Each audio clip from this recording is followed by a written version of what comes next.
As a background to discussing capital, I'd like to outline aspects of the development of Marx's conception of the relation of philosophy and society. As is well known, Marx concludes his thesis on Feuerbach in 1845 with the statement that philosophers have only interpreted the world.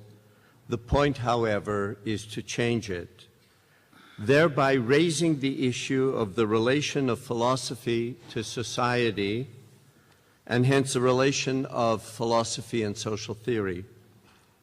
This problematic is central to the thesis on Feuerbach, which begins by opposing materialism and idealism, whereas materialism, according to Marx, conceives of reality only in the form of the object. Idealism grasps the active, sensuous dimension, but does so in a manner abstracted from sensuous activity. Marx treats this opposition as expressing a subjective-objective dualism that has characterized modern Western philosophy. His aim is to overcome the dualism itself, which he claims can only be accomplished by an approach centered on sensuous human praxis. In so arguing, Marx obviously is not simply opposing action to thought. Neither, however, is he calling for a better philosophical understanding of the world.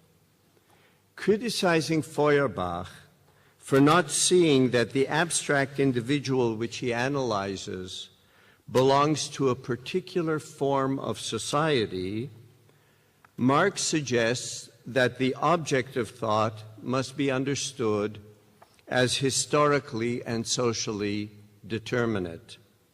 Moreover, and this is even more fundamental, not only the object of thought, but thought itself must be understood with reference to its context.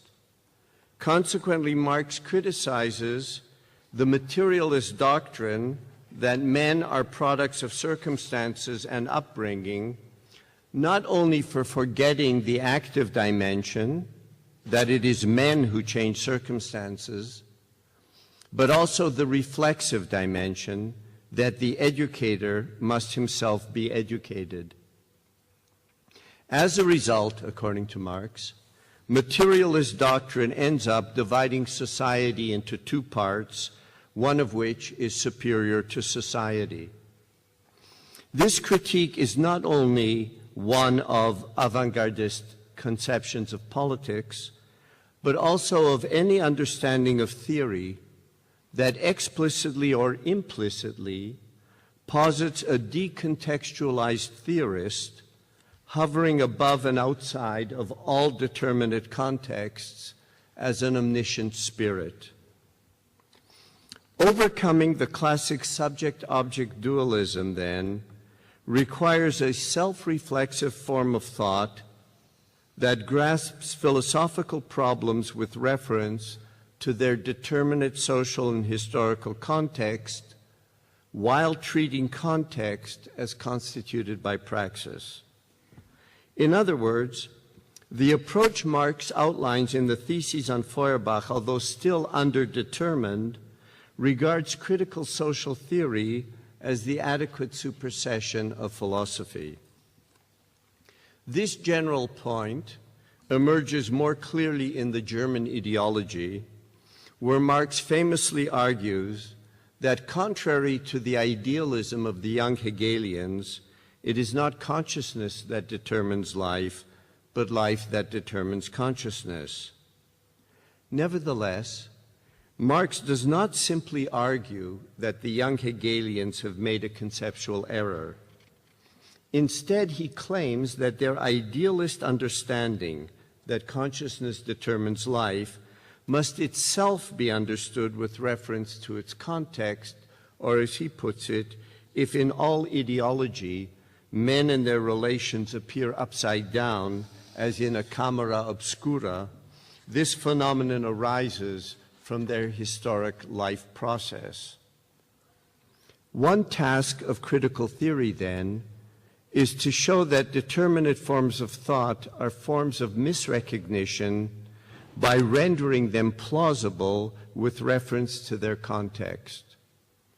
This critique, however, is not and cannot be undertaken from a standpoint that itself claims transhistorical validity. Within the framework of this approach, no theory, including Marx's, has such validity. This critique of a transhistorically valid truth does not, however, necessarily imply a radical relativism that ultimately is self-undermining. A theory can show itself to be both a rigorous theory of its context and historically specific if it reflexively can account for its own conditions of possibility by means of the same categories with which it grasps its own context. In this way, it can get beyond the opposition of universal decontextualized truth and relativism.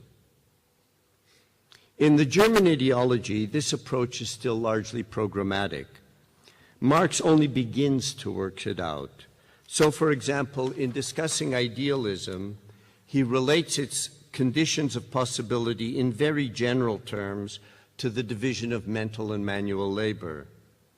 He also very generally relates the possibility of social critique to the contradictory nature of society, arguing that if theory comes into contradiction with existing relations, this can only occur because existing social relations have come into contradiction with existing productive forces.